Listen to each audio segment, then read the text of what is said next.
Hey everybody, you're watching We the Fandom, where we discuss comic books, pop culture, and the fandom experience. If you enjoyed this video, please hit that like button and subscribe to the channel to see more content. How's it going everybody? Jacob here at We the Fandom, and the trailer for the Hawkeye Disney Plus series came out today, and it looks pretty solid, so I thought I'd talk about it. So when I first heard about this series, I don't know, how long has it been? A year and a half ago.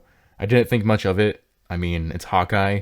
Probably the least interesting of the MCU Avengers, tied with Black Widow. But I played the trailer, and I think this could actually be really good. It's got a fun, Christmassy feel to it. Really the first MCU property, I think, to be holiday themed. It's definitely got a lighter tone than most MCU stuff that we've seen, but you kind of expect that with Hawkeye. We get to see in one of the scenes that he's fighting what looks like the Tracksuit Mafia, which is a criminal organization that first appeared in Volume 4 of Hawkeye, which I'm guessing is going to be the basis for this entire series. And it makes sense, you know, it's a good kind of grounded enemy for Clint Barton to face off with, leading me to believe that it will feel a lot like the Falcon and the Winter Soldier in how grounded and more realistic it is. We also see Kate Bishop, who first appeared in the Young Avengers comic and currently calls herself Hawkeye, even though Clint Barton in the comics also calls himself Hawkeye. This series would definitely focus on her most likely taking up the mantle of Hawkeye, kind of receiving some on-the-job training alongside Clint as he's facing these guys. This also means that we are one step closer to seeing the Young Avengers, as we've already seen Cassie Lang, who goes by Stature in the comics, and we've also seen Elijah Bradley, who goes by the codename Patriot. Interestingly, she seems to show up in the Ronin costume, which we saw Clint wear in Avengers Endgame, and that actually seems to be another focus of this show, is Hawkeye having to deal with his past. I would hazard a guess that this Tracksuit Mafia is probably made up of the remnants of some gang that Hawkeye took out when he was using the Ronin persona. I think we'll also get to see a lot more of Clint's family during the series, as there are a couple of scenes in the trailer with them, and this is a Christmas series, so it just makes sense. I really hope that we get some flashbacks into Clint's time as Ronin. I mean, there was an entire 5-year time gap, and I know we don't really get information for any of the characters of what happened back then, but we also don't usually get information on Hawkeye in general. So, you know, I wonder just how many criminal organizations he could have taken out in that time.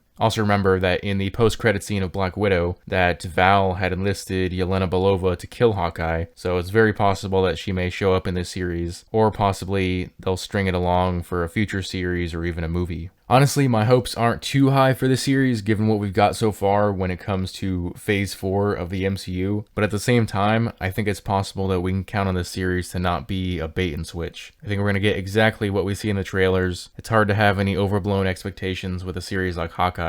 I think it's just going to be simple fun, which is great, because we could all use some of that right now, and it's how they seem to be marketing it, so keep your hopes level. But let me know what you guys thought about this trailer in the comment section below. As always, if you enjoyed this video, please leave a like and subscribe to the channel. Also hit that notification bell so you never miss out on a new video. I'll see you all next time.